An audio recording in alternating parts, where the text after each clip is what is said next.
మనిషిని హిందువుగా చూడొద్దు, ముస్లింగా చూడొద్దు, క్రైస్తవుడిగా చూడొద్దు, బౌద్ధుడిగా చూడొద్దు.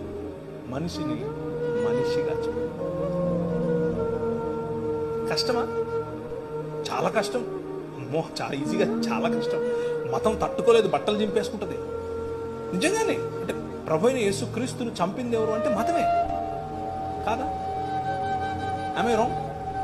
పిలాతు చేతులు కడిగేసుకున్నాడు, నాకెందుకు రా బాబు, లే చంపండి అని అన్నాడు.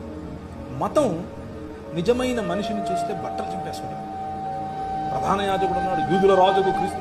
ఏమో నువ్వు అన్నది? అవును, నువ్వు అన్నట్టే. మనుష్య కుమారుడు ఆకాశ మేఘారుడై దిగివచ్చుట మీరు చూస్తారు అని అంటే ఇంతకంటే ఎక్కువ సాక్ష్యం కావాలని బట్టలు చింపుకున్నాడు. మతము తట్టుకోలేదు మనిషిని. Try to live a real human life. నిజమైన